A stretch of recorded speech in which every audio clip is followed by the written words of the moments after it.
C'est l'évidence même. Alors, si vous voulez le condamner, ben oui, torturez-le, il va finir par exemple, s'incriminer, et puis vous allez réussir à le condamner. Mais est-ce que ça sert vraiment à la justice? La réponse, c'est bien sûr que non.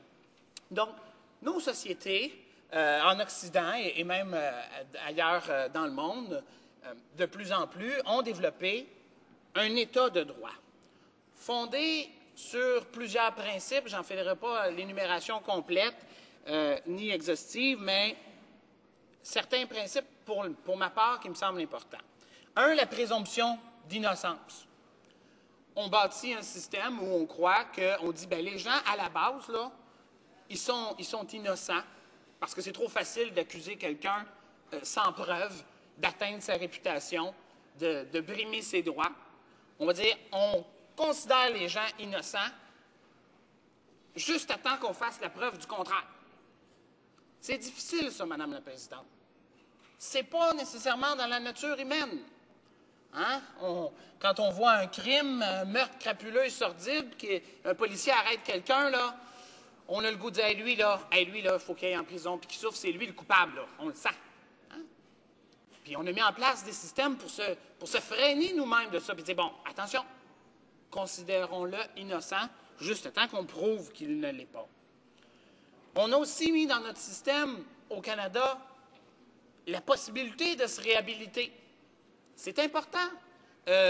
C'est même assez fondamental. Si on ne croit pas qu'un individu peut se réhabiliter, bien pourquoi faire des peines autres que la prison à vie? Si on pense que quelqu'un va rester un criminel toute sa vie, pourquoi on le relâche? Si on le relâche, si on définit dans nos lois des niveaux d'emprisonnement, c'est parce qu'on croit qu'à partir d'un certain moment, la personne va pouvoir se réhabiliter. Et c'est ce qu'on essaie de jauger. On croit que les droits sont les mêmes pour tous. Et ça, le gouvernement conservateur s'attaque souvent à ce principe-là, dans une espèce de populiste extrêmement malsain, où on nous dit vous, les députés de l'opposition, du Bloc québécois, du Parti libéral, du NPD, vous défendez les criminels. Non, Madame la Présidente. On ne défend pas les criminels. On défend les droits fondamentaux et on défend le fait qu'ils doivent être les mêmes pour tous. Parce que s'ils ne sont pas les mêmes pour tous, ce ne sont pas des droits fondamentaux. Et ça, encore une fois, c'est difficile. Hein? C'est effectivement jamais très populaire de défendre les droits fondamentaux d'un meurtrier. Mais si on dit que ce sont des droits fondamentaux universels, bien, ils le sont pour tout le monde, même les meurtriers, même ceux qui font les crimes les plus horribles. On croit aussi, dans un système d'État de droit, que chacun devrait avoir droit à un procès impartial, avec un juge ou des jurys qui n'ont pas une opinion préconçue et où les différentes parties vont avoir une chance égale de démontrer que la personne est coupable ou pas. Ça semble assez fondamental. Mais c'est ce genre de principe-là que le gouvernement remet de plus en plus en cause avec tout plein d'entorses à l'État de droit. On croit à la séparation du pouvoir exécutif des ministres et de l'appareil judiciaire. On croit que ce n'est pas à nous, élus, et surtout pas aux ministres du gouvernement, qui sont nécessairement une étiquette partisane, des convictions qui leur sont propres, de déterminer qui devrait ou ne devrait pas être condamné à partir des lois. Et puis que nous, au Parlement, on vote les lois, mais que ce sont les juges et le système judiciaire qui, séparément, les appliquent et déterminent qui s'y conforme et qui ne s'y conforme pas. Et finalement, on croit que dans nos systèmes, il y ait possibilité d'erreurs judiciaires et qu'il faut donc avoir des mécanismes pour corriger éventuellement ces erreurs judiciaires-là.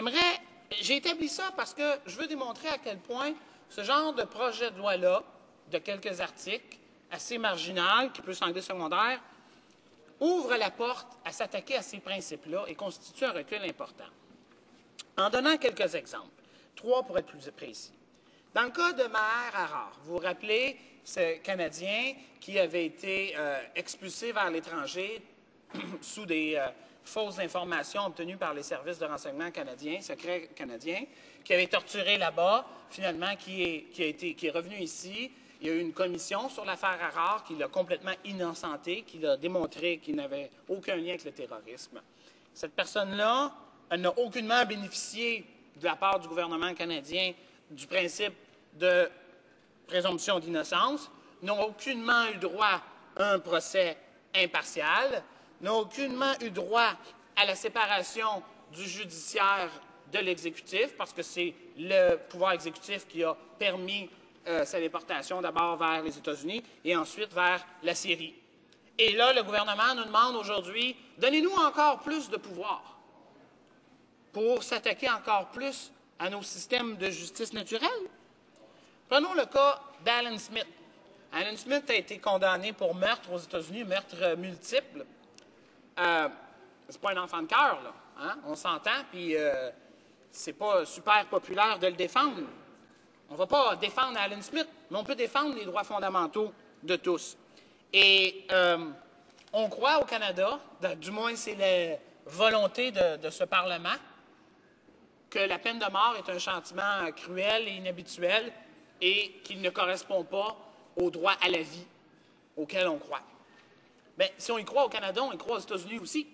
Et donc, il serait légitime qu'on demande aux Américains le même traitement pour ce citoyen canadien qu'il aurait ici, c'est-à-dire de commuer sa peine capitale en prison à perpétuité.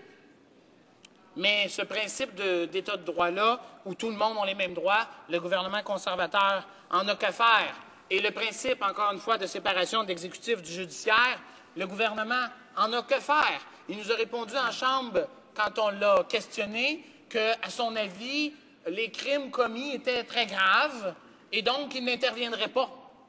En quoi est-ce que la gravité du crime commis par un individu relève d'un ministre? C'est tout à fait nouveau et déplorable dans notre système. Ce n'est pas au ministre à déterminer ça. C'est à la Cour de déterminer si la personne est coupable et la gravité et la sanction qui va avec. Et ensuite, les lois qui accompagnent les différents crimes, ce sont cette Chambre qui les vote, pas le ministre qui décide, des fois on les applique, des fois on ne les applique pas. Dans le cas d'Omar Khadr, là c'est encore pire, tous les principes que j'ai nommés précédemment, tous sans exception, ont été violés. Vous savez, Omar Khadr, c'est cet enfant soldat qui a été arrêté et qui est toujours emprisonné par les Américains et qui n'a toujours pas eu de procès 7 ans après son arrestation, qu'on accuse d'avoir tué des soldats américains, pour lequel le gouvernement, malgré une décision de la Cour suprême, refuse de demander son rapatriement au Canada. Présomption d'innocence, évidemment, pas du tout dans son cas. Égalité des droits, aucunement. On sous-traite des traitements cruels, voire proches de la torture aux États-Unis. Procès impartial après 7 ans, toujours pas. Séparation de l'exécutif du judiciaire, mais pas du tout. Le gouvernement nous répète en Chambre qu'à son avis, ce sont des crimes sérieux, donc il n'a pas à intervenir, comme si c'était au ministre à déterminer ça.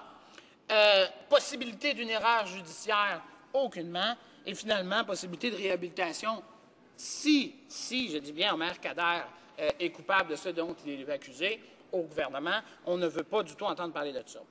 J'aimerais conclure, justement, puisque je parle de la possibilité de réhabilitation, que spécifiquement sur le projet de loi qui est devant nous, il y a quelque chose qu'il faut garder en tête.